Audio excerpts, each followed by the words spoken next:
स्वागत है भाइयों आपका कृष्ण केमिस्ट्री क्लासेस में। आज हम आपको पढ़ाने जा रहे हैं संकरण। संकरण पढ़ाने जा रहे हैं। संकरण क्या होते हैं, संकरण पढ़ाने जा रहे हैं। तो संकरण क्या होते हैं, जिसमें जितनी कक्षाएं जितने भी कक्षाएं होती हैं, परमाणु कक्षाएं जितनी भी कक्षाएं होती हैं, आपस में जितनी समन्वित होती हैं उतनी ऊर्जाओं के नए कक्षकों का निर्माण करती हैं। तो इस प्रक्रिया को कहेंगे संकरण। तो संकरण की परिभाषा क्या होगी? संकरण की परिभाषा होगी जब एक ही परमाणु की बाह्यतम कोश की दो या दो से अधिक परमाणु कक्षकें आपस में संकरित होकर समान ऊर्जा की उतनी ही नई कक्षकों का निर्माण करती है। तो इस प्रक्रिया को क्या कहते हैं? संकरण कहते हैं। नहीं समझ में आया? मतलब संकरण की अगर परिभाषा की बात करेंगे तो क्या होगी? जब एक ही परमाणु के बाह्यतम कोश की दो या दो से अधिक परमाणु कक्षकें आपस में सम्मिलित होकर समान ऊर्जा की उतनी ही नई कक्षकों का निर्माण करती हैं, तो उस प्रक्रिया को क्या कहते हैं? संकरण कहते हैं। तथा इससे प्राप्त कक्षकें क्या कहलाती हैं? संकर कक्षकें कहलाती हैं। क्या कहलाती हैं? संकर कक्षकें।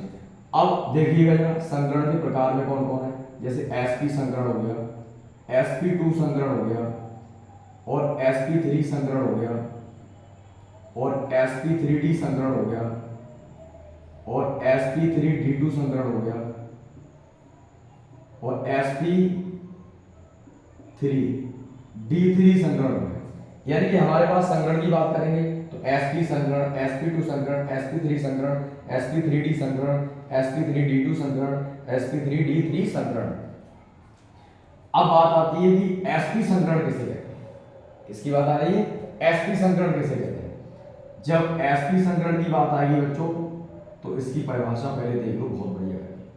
मैं आपको ऐसे बता दूंगा कि आप एक बार में याद कर सकते हो। sp संकरण एक ही परमाणु की बाह्यतम कोश की एक s परमाणु कक्षक और एक p परमाणु कक्षक। जब एक ही परमाणु की बाह्यतम कोश की एक s परमाणु कक्षक और एक p परमाणु कक्षक आपस में सम्मिलित होकर समान ऊर्जा की नई दो कक्षकों का निर्माण करते हैं, तो इस प्रक्रिया को कहते हैं sp संकरण। कितनी बन रही है? एक s है, एक p, आपस में दो कॉम्बिनेट हो रही है, तो कितनी बनेंगी? नई दो। तो इस प्रक्रिया को क्या कहेंगे? sp संकरण कहेंगे। ठीक है। जैसे sp संकरण के लिए अगर हम बात करें तो ये एक s हो गई, ये s परमाणु कक्षक हो गई, एक ये s हो गई, x z और ये हो गया y। तो s atomic orbital, atomic orbital. अब आता है नेक्स्ट, इसी में ये हमारे पास x और ये हो जाएगा बच्चों z। तो क्या ये हो गया px। कौन हो गया? px। जब ये दोनों, और हमारे पास और भी होंगे, py भी होगा ऐसे, pz भी बनेगा ऐसे ही, इसी हिसाब से about to y, about to z। तो इसमें क्या हुआ? ये दोनों तो इन्वॉल्व हो रही है, तो ये होंगी हाइब्रिड ऑर्बिटल। कौन सी होंगी? Hybrid orbital. और ये जो इन्वॉल्व नहीं हो रही है इन्हें कहेंगे अनहाइब्रिड ऑर्बिटल। कौन से कहेंगे? Unhybrid orbital. तो इसमें आपको समझ में आएगा कि sp संकरण किसे कहते हैं? sp संकरण किसे कहते हैं? जब एक ही परमाणु की बाह्यतम कोश की एक s परमाणु कक्षक एक p परमाणु कक्षक आपस में सम्मिलित होकर समान ऊर्जा की नई दो कक्षकों का निर्माण करती हैं, तो इस प्रक्रिया को क्या कहते हैं? sp संकरण कहते हैं। ठीक है। अब देखिएगा आगे इसके एग्जाम्पल कैसे होंगे। देखिए sp जो संकरण है, sp संकरण,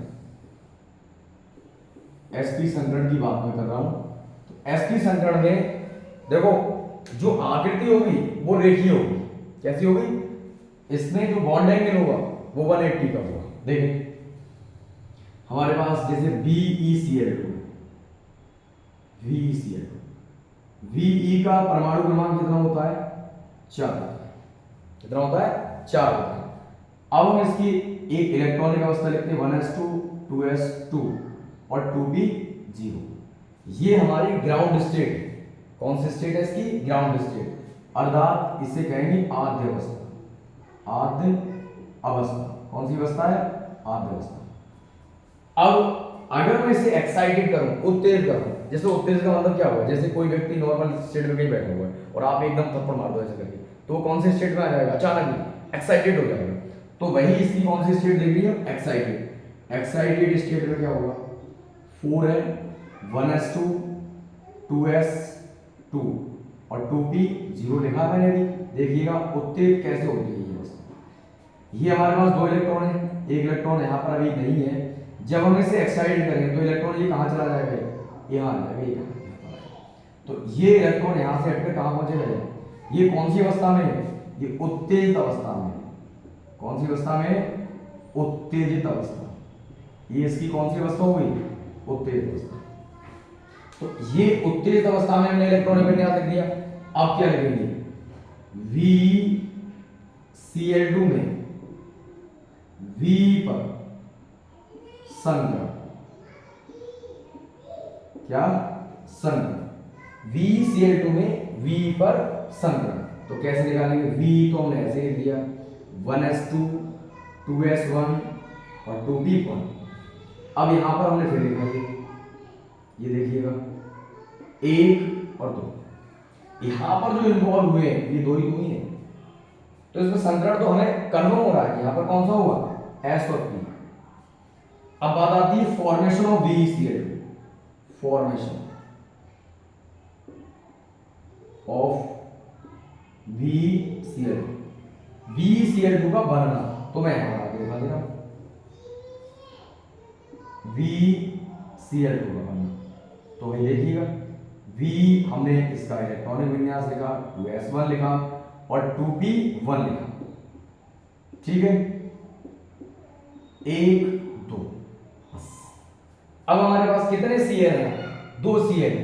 एक Cl को यहां फिल कर दीजिएगा, एक Cl को यहां फिल कर दीजिएगा, इसका बनना। अब बात आती है इसकी आकृति कैसी है। मैंने क्या कहा, VCl2 अगर ये एस पर sp संकरण आ रहा है, कौन सा संकरण आ रहा है, sp, तो इसके कौन सा एंगल होगा, 180। आकृति कैसी दिख रही है तुम्हें, रेखीय दिख रही है। हाँ, तो रेखीय दिख रही है और इसका तो पॉइंट एंगल कितना हो जाएगा, 180 हो जाएगा। देखिए ये हमने आपको sp संकरण बताया। इसके बाद नेक्स्ट आता है sp2 संकरण। sp2 संकरण, sp2 संकरण में क्या होगा, देखिए बच्चों इसमें भी क्या है, एक ही परमाणु के एक s परमाणु कक्षक और 2 p परमाणु कक्षक। 2 p परमाणु कक्षक कौन कौन सी हो सकती है, px और p1। ठीक है, क्या परिभाषा हो जाएगी आप बताइएगा।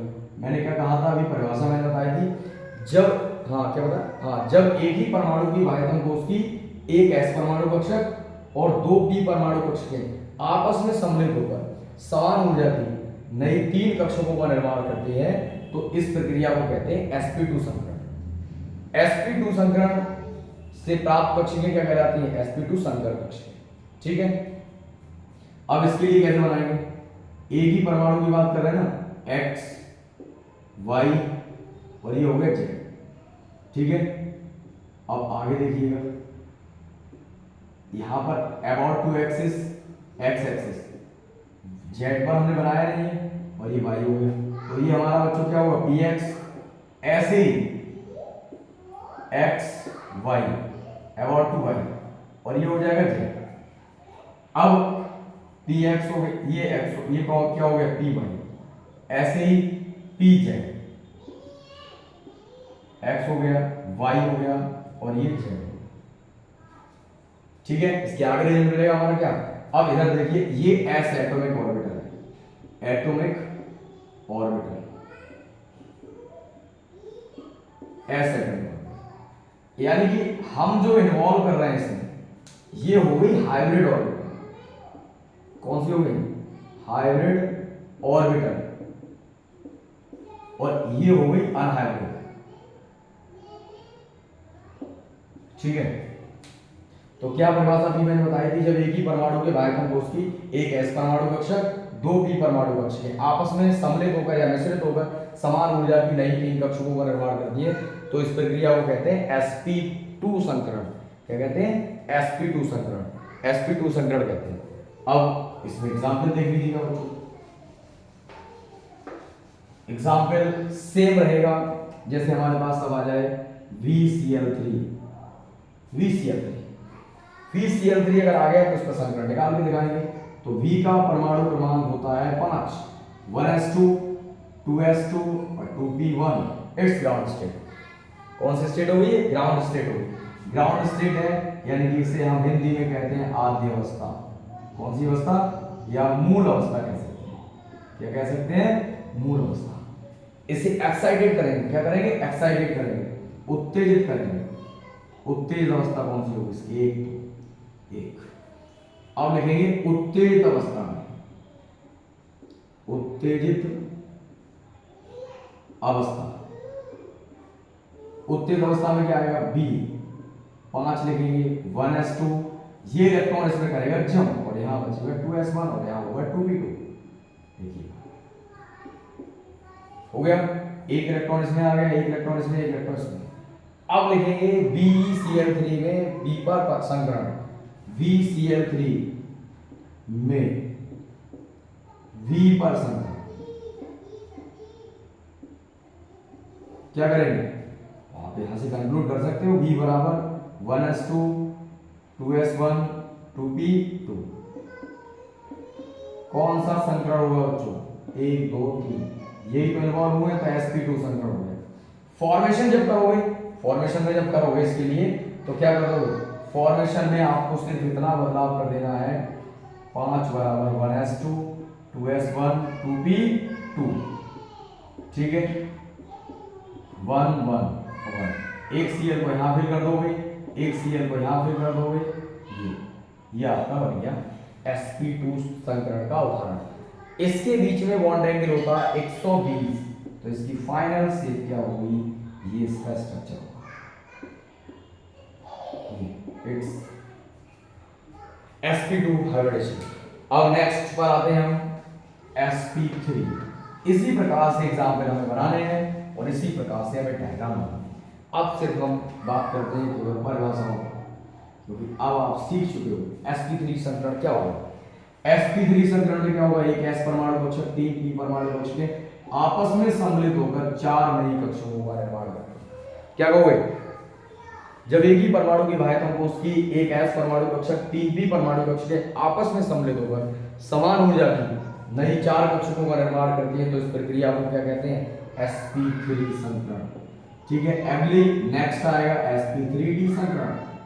sp3d संकरण में एक ही परमाणु की बाह्यतम कोश की एक s, 3 p और एक d आपस में मिश्रित होकर समान ऊर्जा की नई 5 कक्षकों का निर्माण करती है, तो इस प्रक्रिया को क्या कहते हैं? sp3d संकरण। नेक्स्ट आता है इसके बाद sp3d2 संकरण। देखो उदाहरण मैंने इससे पहले बताए हैं, वैसे ही होंगे सेम।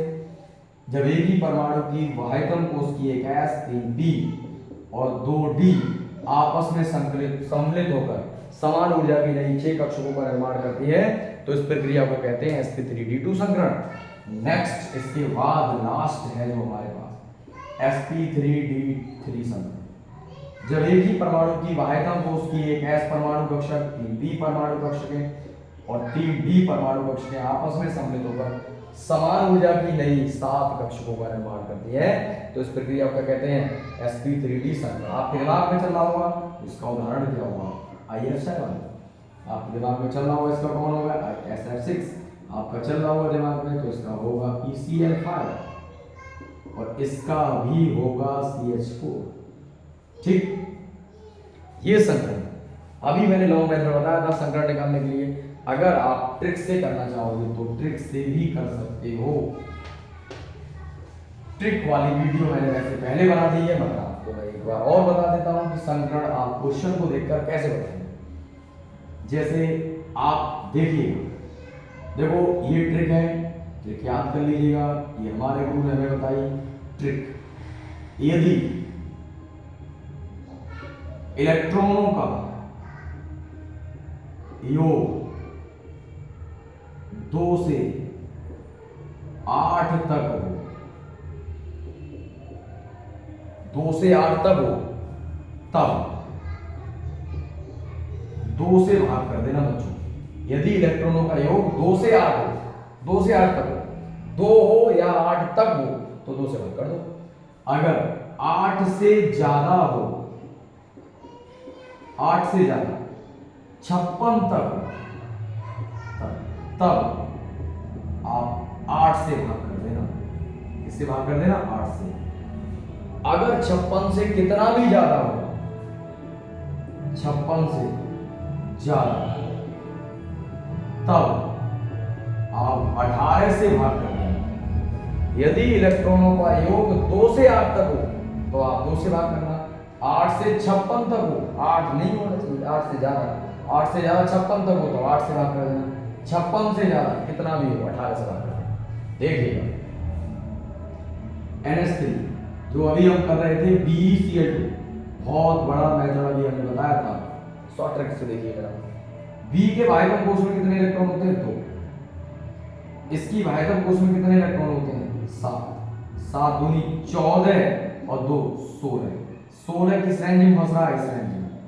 अब 16 इस रेंज में फंस रहा है तो 16 को किससे भाग करेंगे? 8 से। 8 दूनी 16। तो ऐसा कौन सा संकरण है जिसमें नई दो संकर कक्षकें बनती हैं, दो कक्षकों का निर्माण होता है? तो वो sp संकरण है। देखिए sp में बनती हैं 2, sp3, sp2 में 3, sp3 में बनती हैं 4 और sp3d में बनती हैं 5 और sp3d2 में बनती हैं 6 और sp3d3 में बनती हैं 7। ठीक है, अब आप एक और देखिएगा, एक और देखिएगा, आपके दिमाग में चल रहा होगा सर माइनस वाला आ जाए तो कैसे होगा? NH4 या प्लस वाला आ जाए, इस पर कौन सा संकरण? कुल इलेक्ट्रॉन बस पता चल जाए, टोटल इलेक्ट्रॉन। N की बाहरी कक्षा में कितने इलेक्ट्रॉन होते हैं? 5। H की बाहरी कक्षा में 1 और गुणा 4। जब प्लस लगाए तो इलेक्ट्रॉन घट जाते हैं। कितना हो गया? 8। किससे किस रेंज में फंस रहा है इसमें? तो 2 से। 2 चौक 8। कौन सा संकरण आ गया? sp3। क्लियर? क्या समझे? नेक्स्ट देखिएगा भाई, आपके दिमाग में फिर एक बात चल रही है कि अगर माइनस वाला आ जाए, मतलब उसमें कोई शेष बच जाए, तब कैसे करेंगे?